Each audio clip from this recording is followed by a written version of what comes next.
today we will be in wisdom literature, those books that are affirmed by the community of faith for thousands of years now as being inspired wisdom from God.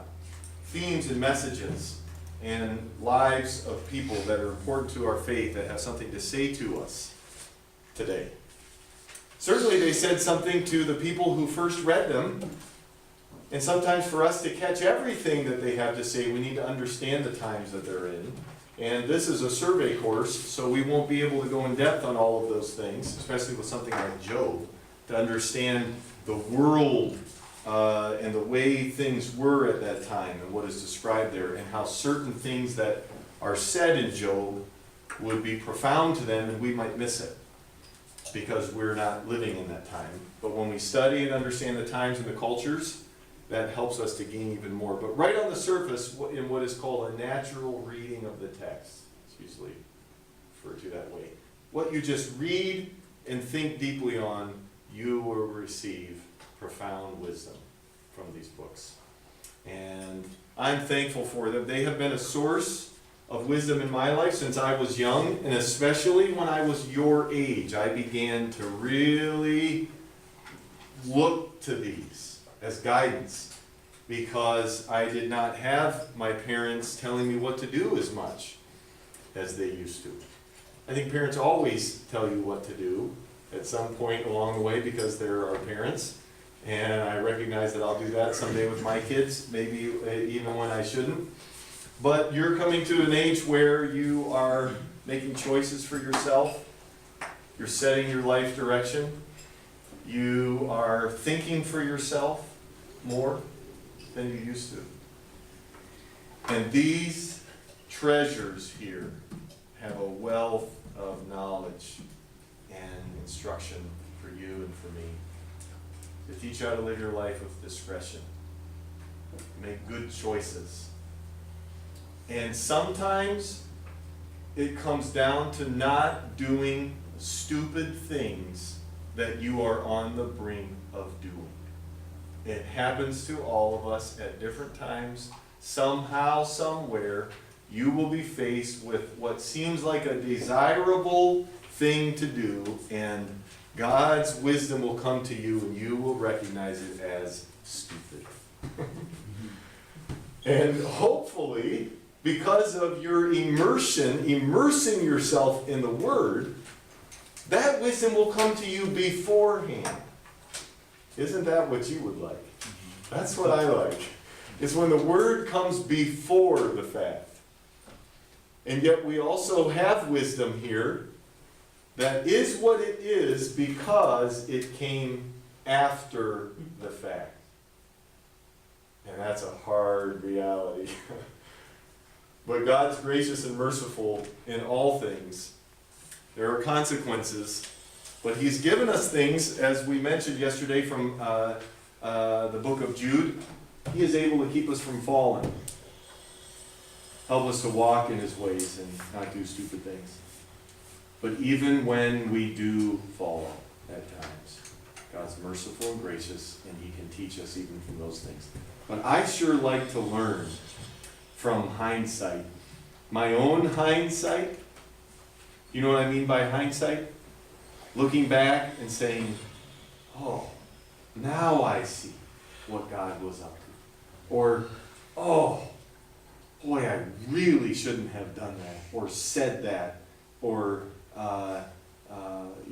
gone to that person at that time. I should have waited. But I really also like the hindsight of others, and we get to learn from the mistakes of others. That's a treasure that God graciously gives to us from people who are transparent about them.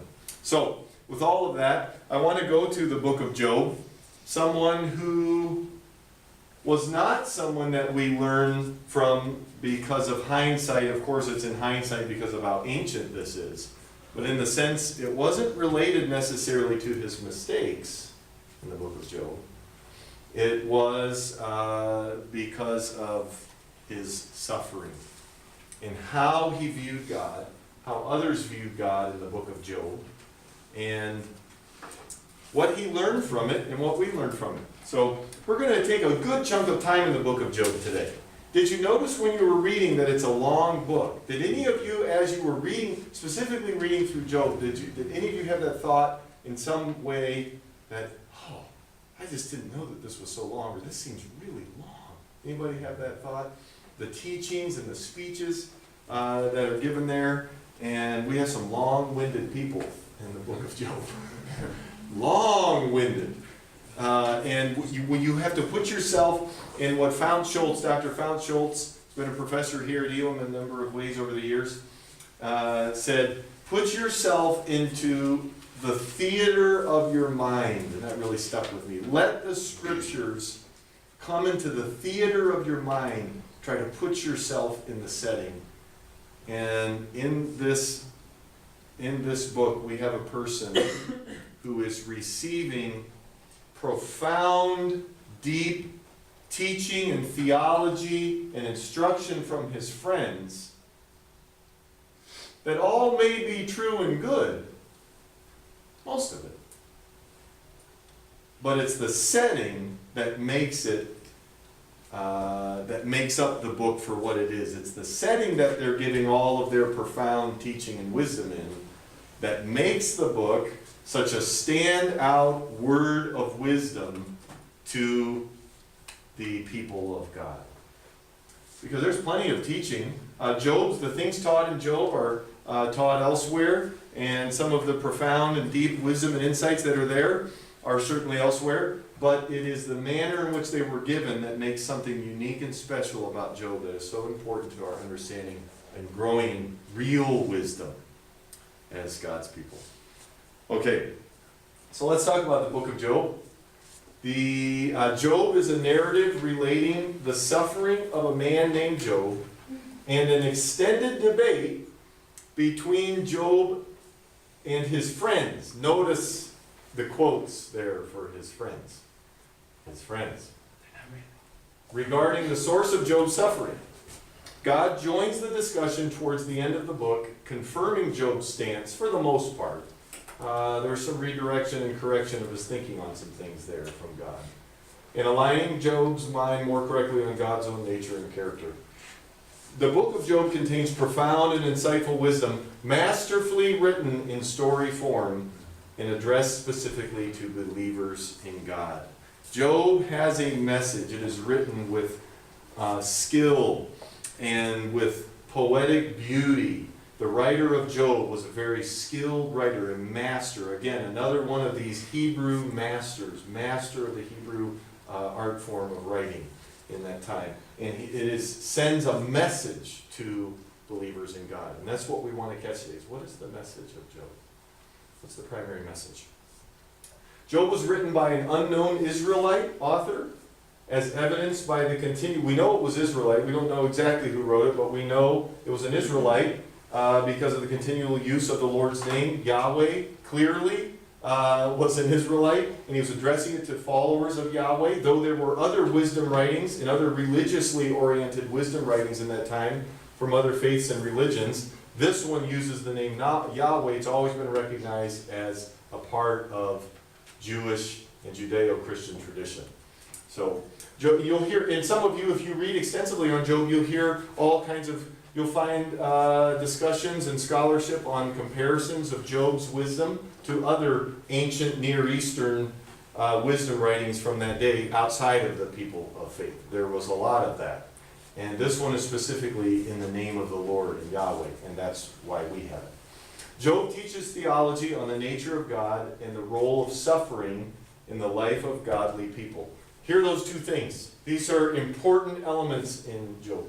The nature of God and the role, part of the nature of God, and the role of suffering in the life of godly people.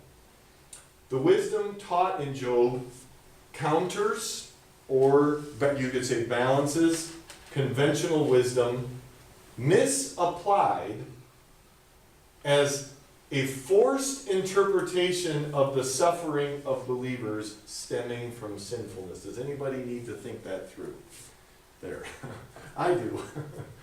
This is how I wanted to communicate it. Let me say that again. The wisdom taught in Job, what we have, full of wisdom, but there is a second, it's full of wise teaching and profound insights, as I've been saying, but there's you could say a secondary wisdom that is the primary message of Job and intent, the truth that it teaches, that counters or balances out conventional wisdom misapplied as a forced interpretation of the suffering of believers stemming from sinfulness. In other words, what's conventional wisdom? I talked about that the other day. Having to do with sin and righteousness and being blessed and suffering. Or not suffering and ease and suffering. Does anybody can anybody summarize that? What's the conventional wisdom on that? If you are righteous, then your life will be good. Most of the time, that is true. If you live in sin and wickedness, your life will be bad. At least eventually, will move you're on a path towards destruction. Most of the time. Some wicked people prosper greatly. And their children prosper.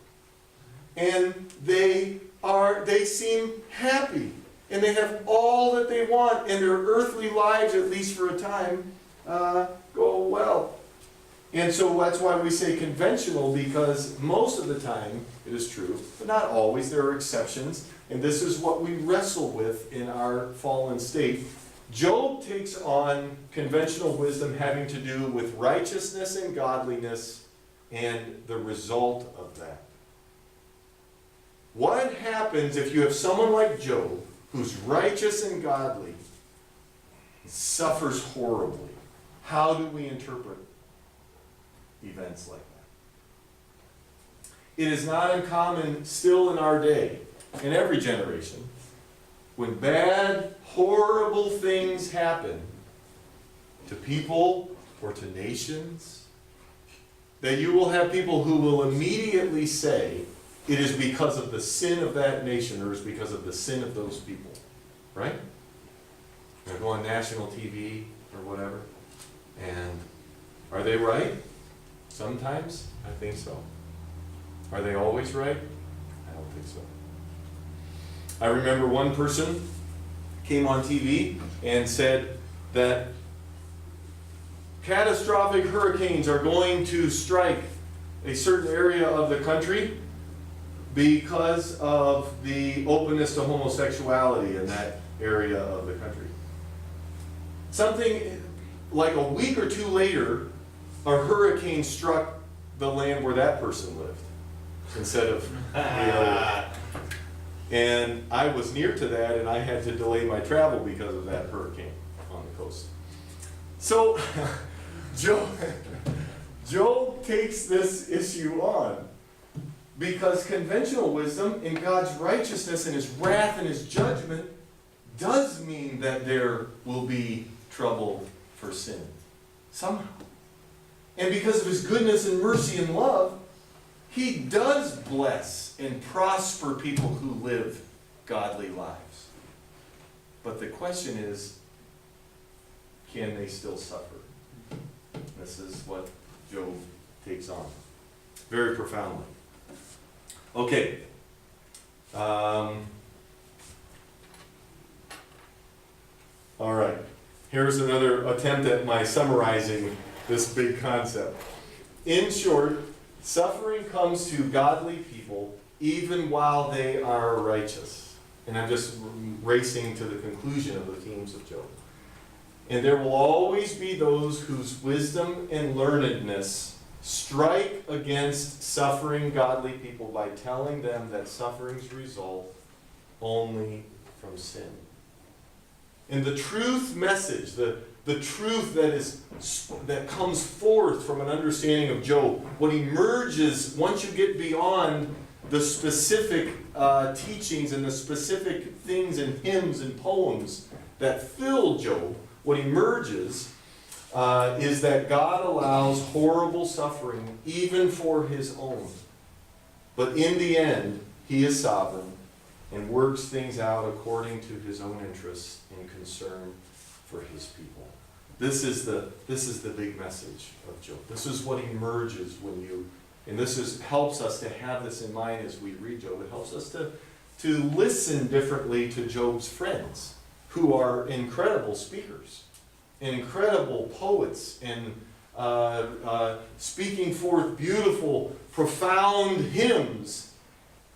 But in doing it, they are striking against a godly, suffering person. Striking Job with those. Let's talk about the story of Job and his great losses. What do you remember? What were some of your thoughts or feelings, responses to the text? Yeah. I like how God kind of picked a fight with Satan. Mm-hmm. And chose Job as his boxer, so to speak. Mm-hmm. That's the way I picture my mind. You like that? Yeah. Okay. God's using humans to screw Satan. Mm-hmm. Was it God that picked the fight, or was it Satan? Well, God kind of egged him on. Mm-hmm. Yeah. Because it said, did you notice my servant Job? Yeah. Did you notice it? Yeah. Look at him. Yeah. Look at Job. Right. Does he have a job? Yeah. What would have happened in Job here if God would have just left Job out of the conversation? I think Satan would have picked a weaker man to attack, who would have fallen and forsaken his faith.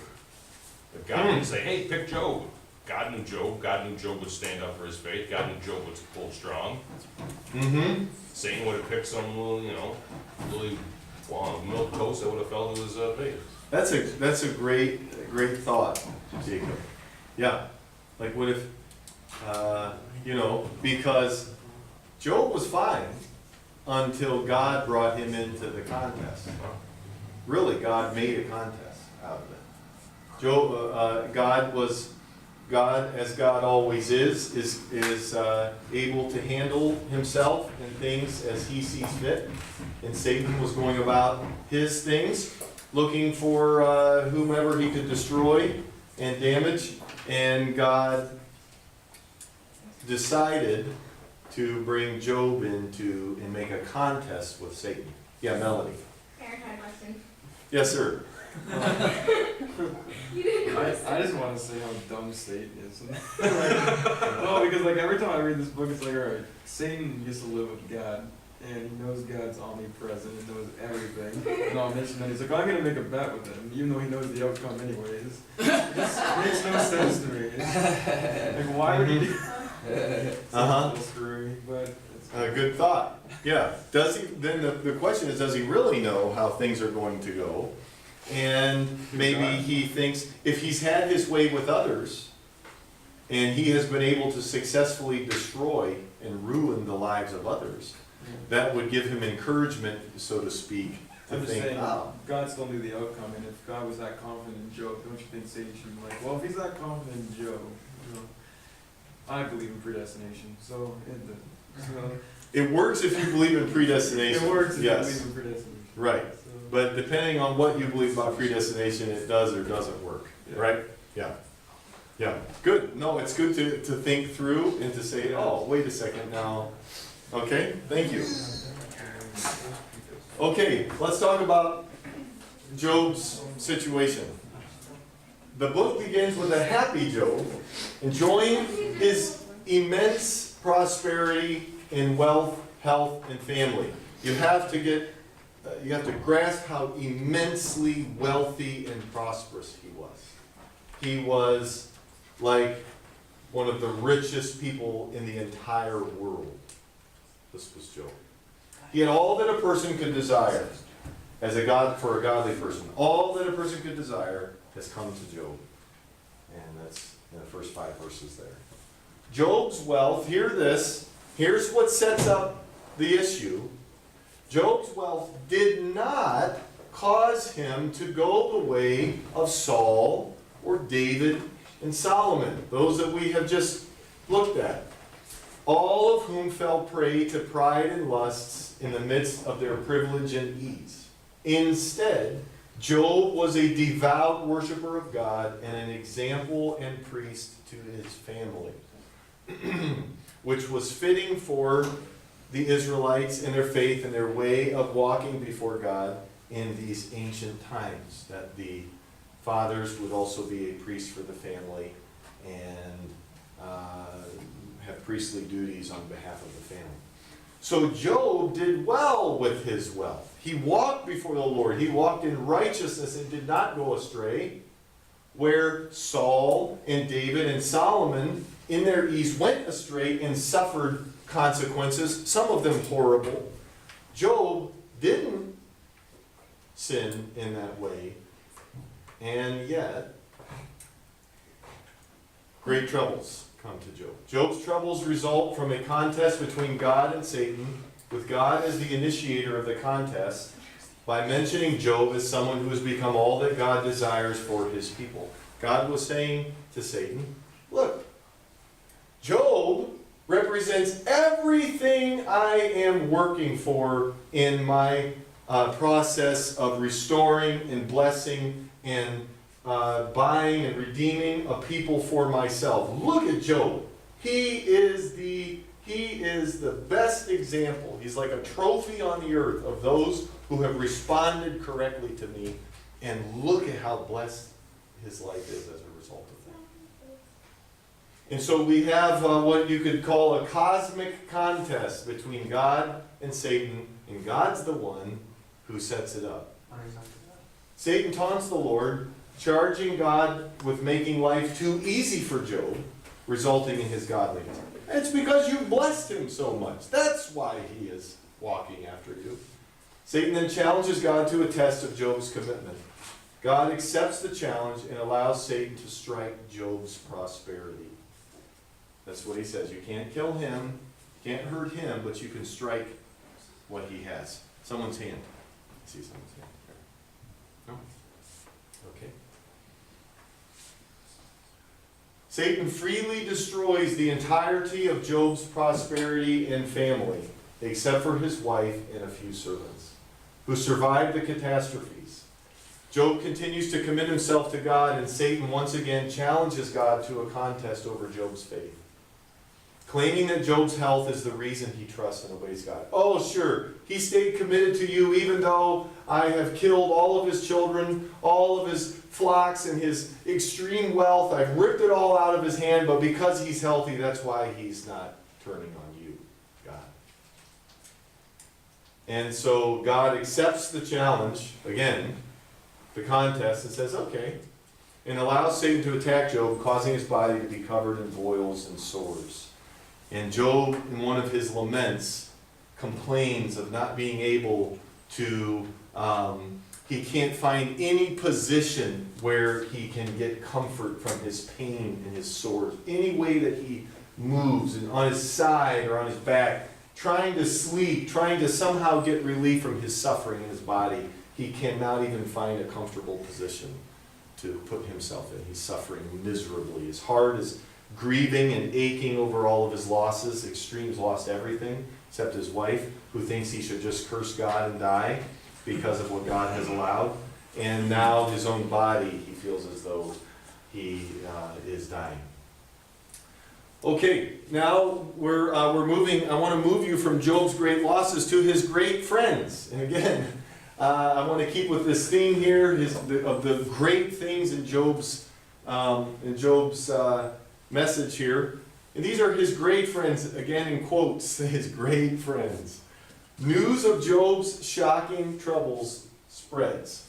And three of his friends, possibly of high status, when you look at the towns that are mentioned, where they come from, one of them was known for producing outstandingly wise people, and one of the friends comes from there.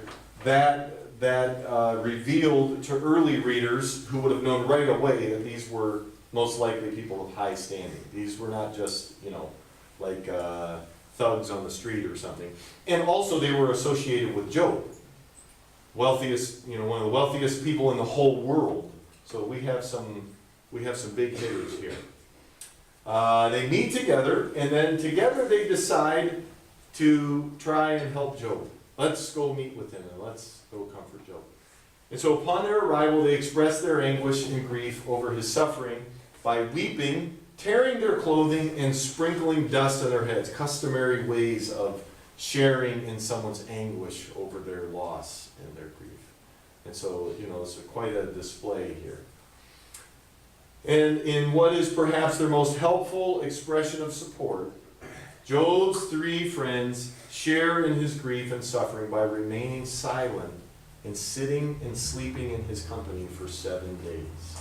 It doesn't say specifically that they slept there, but it says that they stayed with him for 7 days. So I'm just taking an implication there that they would not leave, and they sat in silence. We do know that they stayed with him for 7 daytimes in total silence. Job is completely silent. He is been bulldozed by troubles. Probably more than anyone you have ever known, or I have ever known. All at once like that.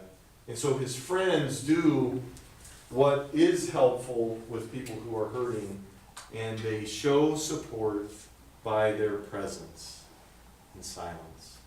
It really is a beautiful picture. 7 days, giving up of their time, giving up of their busyness and their interests to show how much they care for someone. And if they would have just stopped right there, if they would have just ended their attempts at fixing Job's situation, it might have actually helped Job if they would have stopped there. From this point on, Job's great friends, his wise friends, proved themselves unable to apply godly wisdom and understanding in the context of a suffering and godly friend. Though they have so much profound insight about God, they prove themselves unable to apply all of their knowledge. They become what we might call religious jerks. Have you ever known a religious jerk before? No pointing. No pointing to anyone in the class. A religious jerk. Someone who seems to know and talk so much about God, but when you are around them, it feels like sandpaper, and they're just offending people all the time, and it just seems that they end up hurting people and messing things up with all of their talk and their insight about God. Religious jerk. Job and his friends argue back and forth with great profundity about the cause of Job's suffering until a fourth and younger counselor, this goes on a long time, Elihu, jumps into the conversation and ignorantly applies what would otherwise be beautiful and helpful words about God and his ways. What was the ignorant application of Elihu and the other fellow?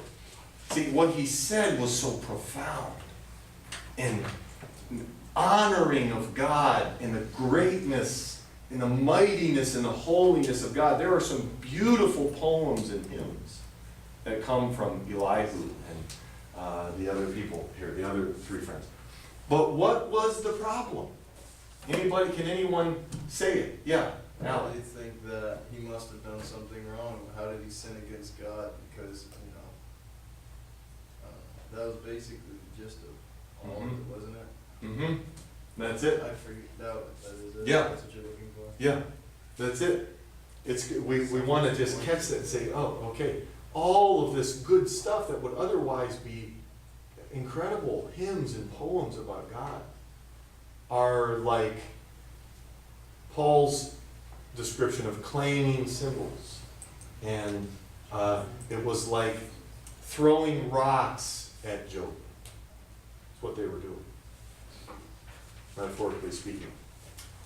When principles regarding the human outcomes of godliness, sin and righteousness, are forced upon humanity as unyielding dogma, they end up teaching and influencing people incorrectly and even injuriously. They're hurtful when biblical truths and spiritual principles about God and His ways are forced upon people in boxes and in interpretation, especially when people are hurting, we end up injuring people rather than helping them. And we end up hurting instead of comforting. Yeah. How much I'm taking this and applying it to today right now, how much leeway should we give people then? I mean, if we're not gonna to force and stand upon our morals strong, are we just gonna let the world just walk all over us? Explain when you say us, what position are we in? Christians. Like, I mean, we have to stand for God's word and God's law. Mm-hmm. And if I'm not saying force our religion onto people, but when the world is forcing their values on us, Mhm. and we stand firm, Mm-hmm. and us standing firm doesn't accomplish anything. There are times when it hasn't. Right. What do we do? When you say stand firm, I'm not gonna compromise my morals, I'm gonna do what I think is right, yet the world still overpowers me and I just roll over. and explain how that is like this situation. Weren't Job's friends, didn't they have really good intentions? Yeah. So, I mean, what they did wasn't wrong. They were honestly trying to help their friend. They thought that what they were doing was right. And there is part of the important message of Job. That well-meaning, knowledgeable, godly people can take their knowledge and their understanding, especially once the learning is great, and become forces for bad instead of good. All of their great knowledge for his friends amounted now to people who thought that they had the ultimate angle on things. And they lacked humility. And it became for them arrogance. They walked in arrogance, Jacob. So I think I'm Yeah, connecting here at least with part of it. yeah. They had many truths about God that they spoke forth, but the way that they applied it revealed their arrogance and their ignorance of the comparison between us and God. And that's part of the message, is that we are able to receive God's wisdom, but His wisdom is greater. And His wisdom will always be greater, and He has reasons for things that He does not necessarily share with us. And so to try and explain everything and have an answer for everything is a problem. There are some things that we will not be able to answer. And there are some things that we will not be able to resolve in our understanding of God and who He is and why He's doing the things He does. We have what we need. I fully affirm that in our tradition of the Scriptures, we have all that we need to live life as God would have us to live and to know the things about Him that we need to know. But we don't have the last word on things like He does.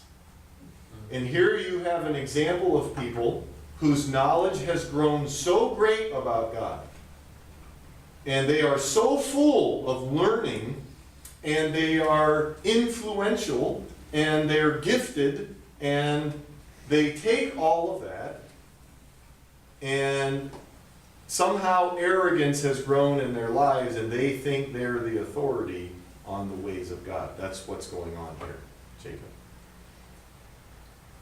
Does that ever happen to people in the New Testament? Do godly people ever... Is it possible to gain so much knowledge and learning and do something like this? The Pharisees Mm-hmm. crucified Jesus. Mm-hmm. These guys are just like the Pharisees. Mm-hmm. And you wonder if Job had more physical strength, as hurtful as they are with Job, and how wounding and unrelenting they were in trying to convince him that he must have lived in gross sin for this to happen. if Job had more physical ability, he was so sick and physically incapacitated by his suffering. You wonder what other kind, if the fight wouldn't have only been verbal. And what maybe his friends would have done to him then, as persistent as they were. But his friends didn't know that God picked a fight with Satan. But they assumed that they knew Well, the heart of God. They assumed. Well, what else, looking back through the Old Testament, all the people that had great wealth and fell were people that sinned and fell away from God. They're just going on what they know. But Job is also the oldest book of the Bible. It's written directly after Noah, if I'm correct, right? What's that? Isn't Job, the book of Job, it was, if you look at the lineage, wasn't that right after Noah? Yeah, before it. If not the oldest, it would be one. Basically, what was Noah, like maybe directly before, because if you look at it, I believe the lineage says that Noah was still alive at the time of Job, which is kind of crazy. Like, I think I was reading that somewhere. It was pretty like profound when I was thinking about that. So they wouldn't have very much to go off in the first place. They would be going off with. Yeah, so Jacob, but you're onto it here. You're into the issue. You're wrestling. Well, what's so bad about it? Because those are great teachings. And not only do they have a lot of truth in them, they're poetic and they're done with skill and giftedness, the way that they communicate it. Wouldn't there be a time when people of great wisdom and godliness are forced to apply that to the world? Oh, the prophets all the time. Yeah, well, so then what makes these people wrong then? It wasn't That's an important question that gets to the part of the message of Job. The prophets all the time. I was reading Jeremiah this morning, and the prophet Jeremiah, it just seems like he couldn't get away from it. Even when there was some kind of resolution in the situation, someone else would abandon the Lord, and the word of the Lord would come to him. If Jeremiah surely would have just been, God, can't you just kill them and not just leave me out? Leave me out of this? Because then they would take Jeremiah and throw him in a dungeon or whatever, or say, you're going to die. And that was a serious threat from officials. Jeremiah all the time, the prophets all the time, you have sinned greatly. God is going to destroy this city. There's also a difference between prediction and forced interpretation. And so, but it's what they did with their knowledge, the comparison between pride before God as God's people and walking in humility and acknowledging. And really, and more, it's not just God and these wise teachers, but it's God, it's these wise teachers relating to God and also relating to a fellow believer, how they relate to Job. And has to do with listening to people as well. Yeah. Okay. When Elihu comes in, the young one who said, I have not spoken all of this time because you are older than me, you are my elders. And Elihu says, but now I also have the wisdom of God. And he just makes his arrogance and his combination of arrogance and youthful ignorance in that instance known. And when he speaks, Job's exhausted, and his friends are so frustrated that they quit arguing with Job. And everybody just gets quiet, and they're all mad at each other. And then Elihu says, this is my opportunity. The Lord would have me to speak. And so Elihu goes on for a while, and then God interrupts the conversation towards the end. Really, he takes over the conversation. The fruitless and harmful conversation is what it all amounted to. And sets things straight through a richly poetic, hymn-like series of, he asks all of these rhetorical questions to Job. Job, are you able to do this like I am? Can you do the kinds of things that I can do? Have you done what I have done? Are you like me? And the rhetorical questions are almost always answered, no. No way. And that's Job's response. And they remind Job that his own wisdom in comparison to God's is very small and limited. while God's is limitless and perfect. Job humbles himself before God, confessing his lack of understanding, and further commits himself to God. This is how Job responds, chapter 42. Oh God, I have not, as I have been saying to these people, I have not abandoned you, I have not sinned, but I have been wrong to accuse you of doing all of this to me. I've been wrong to say that you don't care for the godly. And I have been wrong to say that it's useless to be righteous because you let the righteous suffer. It's wrong for me to say that. Though the mystery remains, you still let the righteous suffer. God then rebukes Eliphaz and the other counselors by implication affirming Job, but not Job's attitude or his defensiveness, and that's part of Job's repentance. He doesn't affirm that. Placing Job as an intercessor whose prayers and offering will pay for the sins of Job's arrogant and insolent friends. God now puts it in the hands of Job to withhold judgment from coming on his friends. So at the end of the story, we get the surprise that all of this profundity that has been spoken forth from his friends has been done in error because of the misapplication to a suffering godly person. All right, Job's great God. We had his great losses and his great friends, and really the greatness in Job is the greatness of God. The book of Job ends with a restoration of Job's prosperity in wealth, health, and family, giving Job twice as much as he previously had. It says that the Lord gave back to him twice the amount of livestock and doubled his prosperity. Job's prosperity and godliness continued to influence all the people he had ever known. And Job ends saying that he died old and full of years. Yeah, we see the greatness of God, and the message is that God is sovereign, and ultimately he is able to work things out the way that he thinks in his wisdom they should go.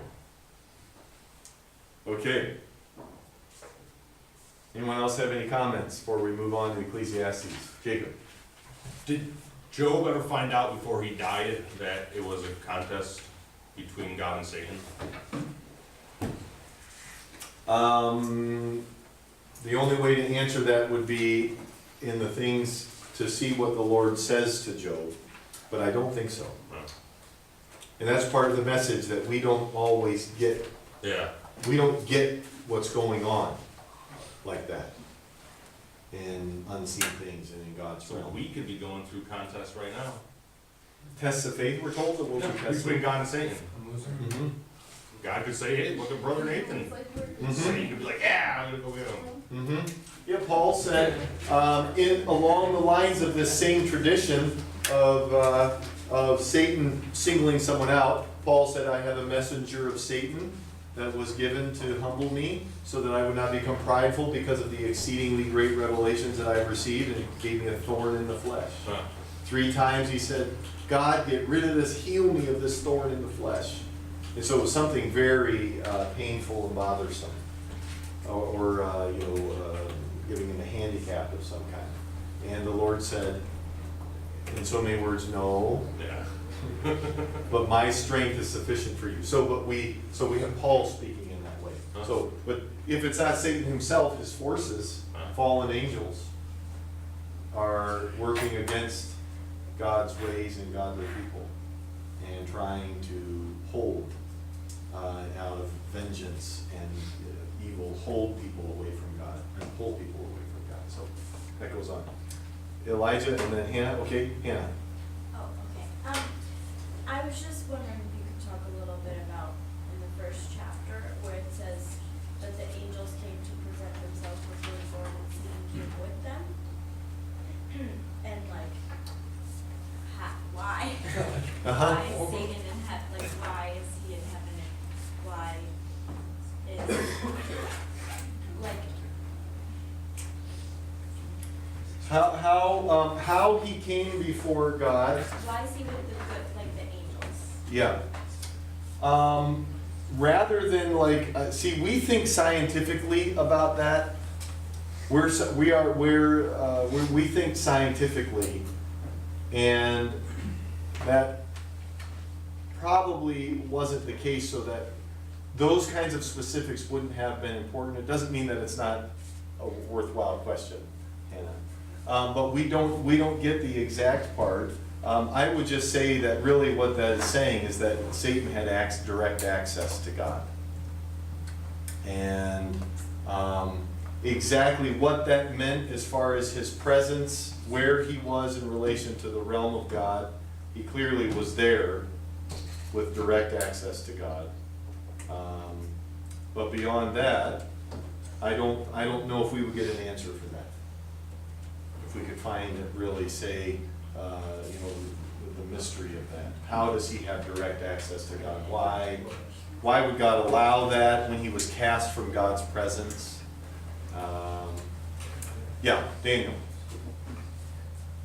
It says that sin cannot be in the presence of God also, and Satan was definitely sinning as in rebelling to God. Satan was definitely sinning in being rebelling to God. So maybe he wasn't in God's presence.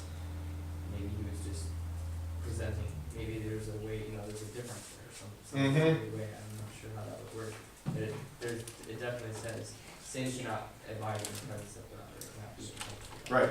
Well, yeah, Satan himself was cast from God's presence. So, what is clear is that he had direct access to God in this account. How they communicate. Doesn't it say somewhere, I think Paul Edwards' book talks about it, I'm not sure though, I'm trying to look it up. Doesn't it say it has something to do with like the covenant?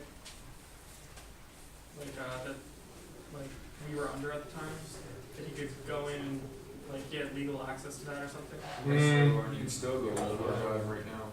God's still holy, but somehow he had access. Where he stood with that access, it doesn't say. And that's our scientific minds that would want to get more. Well, if God didn't allow him to come forward, then the whole deal with Job never would have took place. God knows everything, so he knew Right. that he was going to have this fight with Satan, and he was going to use Job. If he didn't allow it to happen, Job never would have happened. Right, right. So God allowed it. Yeah. Right, in some way he did. Let's move on here because of time. We're sorry to do that to you. Laura, instead of having you read from Job, now that we moved on there, could I have you read from Ecclesiastes? We're going to move to the book of Ecclesiastes. Ecclesiastes chapter 5, verses 8 through 20. Why don't we all go ahead and turn there?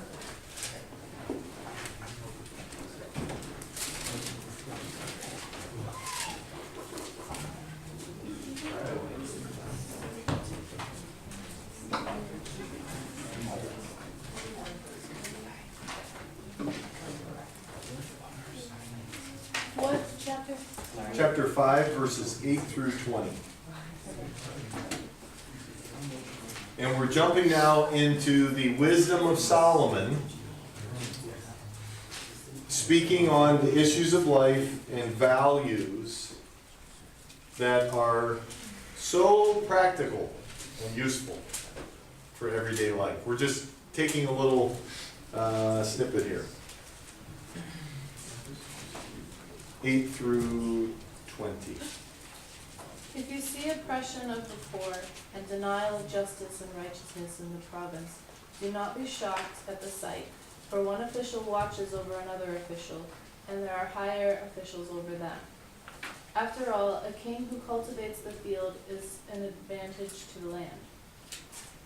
He who loves money will not be satisfied with money, nor he who loves abundance with its income. This too is vanity. When good things increase, those who consume them increase. So what is the advantage to their owners except to look on? The sleep of the working man is pleasant, whether he eats little or much. But the full stomach of the rich man does not allow him to sleep. There is a grievous evil which I have seen under the sun, riches being hoarded by their owner to his hurt. When those riches were lost through a bad investment, and he had fathered a son, then there was nothing to support him. As he had come naked from his mother's womb, so will he return as he came. He will take nothing from the fruit of his labor that he can carry in his land, in his hand. This also is a grievous evil, exactly as a man is born, thus will he die. So what is the advantage to him who toils for the wind? Throughout his life he also eats in darkness, with great vexation, sickness, and anger. Here is what I have seen to be good and fitting, to eat, to drink, and enjoy oneself in all one's labor in which he toils under the sun during the few years of his life which God has given him, for this is his reward. Furthermore, as for every man to whom God has given riches and wealth, he has also empowered him to eat from them and to receive his reward and rejoice in his labor. This is the gift of God. For he will not often consider the years of his life, because God keeps him occupied with the gladness of his heart. Thank you. Does that sound practical to anyone? Right down to where we live in this thing called surviving, working, and seeking enjoyment, seeking rest. Rest from the difficulties and the anguish that comes and the frustration that sometimes comes over our work. All of that is here in just this little snippet here from Ecclesiastes. Ecclesiastes is a Greek word that comes from the Septuagint, which is the pre-Christian Greek translation of the Old Testament. Did you follow that? That's where we get that name from.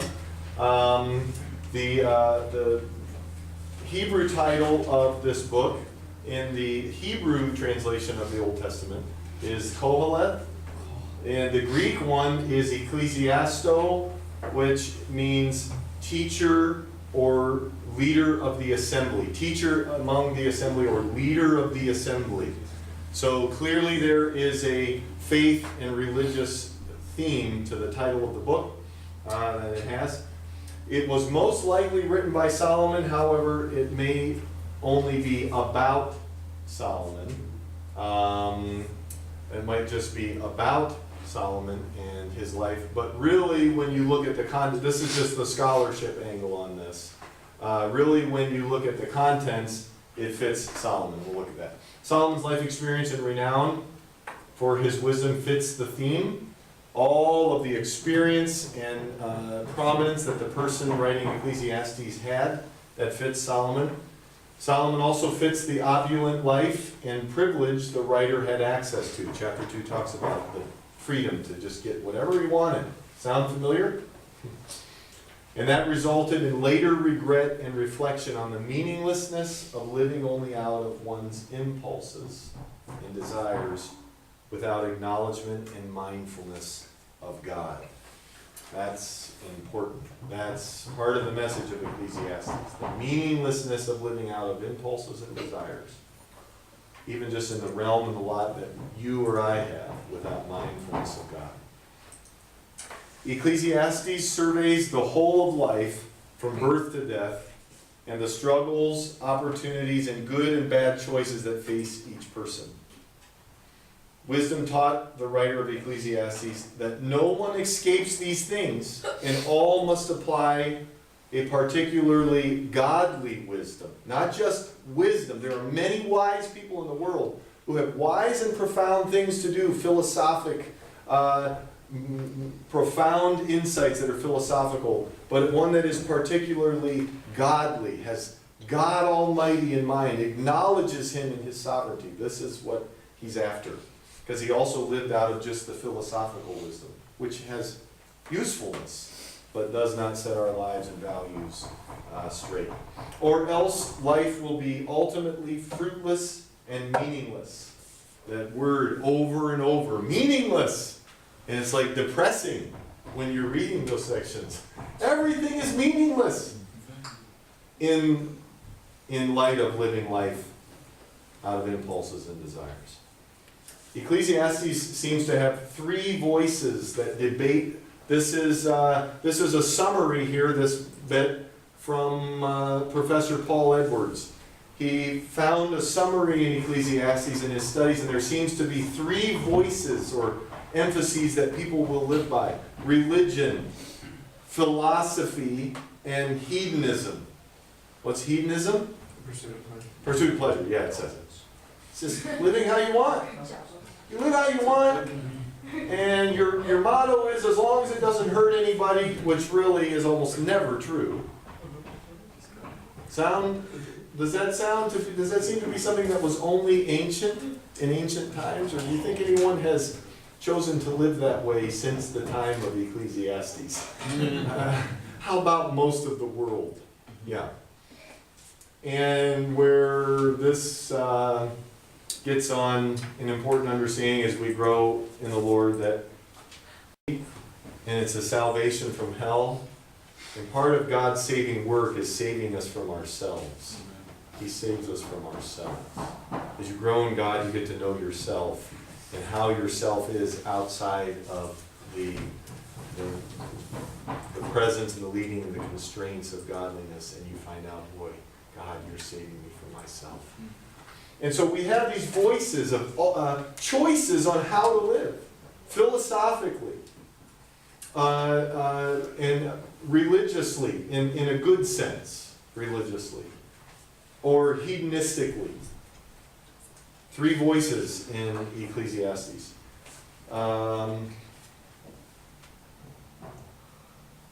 These 3 could be called the skeptic, which would be clearly the philosopher, the pleasure seeker, the hedonist, and the preacher or the teacher. Some of your translations will say teacher. The teacher says. Some of them will say the preacher says. And the person who is seeking to live out of godliness. In the end, the writer finds that what matters most is to fear God and obey His commands. For this is everyone's duty. God will judge us for everything we do, including every secret thing, whether good or bad. And that's straight from chapter 12, verses 13 to 14. A summary on how to live your life. This summary follows instruction to find joy and blessing in the life God has given to each of us. So it's not just to live religiously, but to live out of that, finding joy in the gifts God has given us, even in our work. Finding how to see our work as a gift from God. I read a book by a Catholic priest who, that was the only tradition he knew, that's what he grew up in, and his heart was to sneak into Russia and be an evangelistic missionary in Russia to lead people to Christ. And he was captured and put into a gulag, a communist prison camp. And for years, most of his adult life, he was forced to hard labor, back-breaking labor, barely any food, and rarely, but he found them, did he have the opportunities to be a witness. And he found very real opportunities that were so clearly, divinely arranged in the midst of his suffering. And one of the big journeys and one of the big messages of his life was how he was able to find the purposes of God and the joy of the Lord in his back-breaking labor, day after day. Yeah, that's a message that doesn't sit very well in our sensibilities, in our culture, does it? Joy and blessing in the life God has given to each of us. It's very relevant today, and we're not going to be able to reflect on that together. Okay, Song of Solomon in 3 minutes. Maybe 2.5. Song of Songs is traditionally attributed to Solomon as a celebration. Come on, guys. As a celebration of the full rush of young love and marriage between the king and his beloved, who's the woman, whose voice dominates the song. The woman's voice is what dominates the love story of the Song of Songs. The overwhelmingly dominant theme of the song, it's what it's often called, capital S, is royal love and passion, depicting the beauty and power of love, marriage, and sensuality, as one of life's greatest and most cherished gifts to be enjoyed. You don't want to zip everything up and get ready here, put away. Don't do that yet. Stay with me for a couple minutes. As intended for the institution of marriage. That's in the Song of Solomon. It's intended for the institution of marriage, the full freedoms. That's there. The presence of the song in the Old Testament as an affirmation of its divine inspiration reveals that the gift of married love and sensuality is a gift from God. It is good and it is godly and it comes from God and it reveals He is a good God. And this is important in understanding its place in our sacred text. This passionate love story represents a better marriage of Solomon. This is interesting to think about. A better marriage of Solomon who would have run out of his ability to give this kind of wholehearted commitment and promise to his collection of 1,000 wives later on. There's no way he could have given this kind of devotion and love to 1,000 women. So this was likely very young for Solomon, perhaps even his first. We don't know. In this way, it is also a sad picture of what once was for Solomon. So really, when you think about Solomon's life, what we know as a king, what he did, 1 Kings and Chronicles, and then we have his Proverbs, we see his gift of wisdom, supernatural gift of wisdom, and then we have Ecclesiastes, hindsight, and we have Song of Songs, we see young love in his life. We really get quite a biography of Solomon. The passion and love of the couple grows strong during their engagement. That's up to 3-5. Their free enjoyment of sensuality, however, does not occur until after the wedding and is expressed thereafter in poetic imagery that displays explicitly the gift of sexuality with graciousness and beauty. And there were other writings in that time that also spoke of sensuality and sexuality, but they did not have grace and beauty.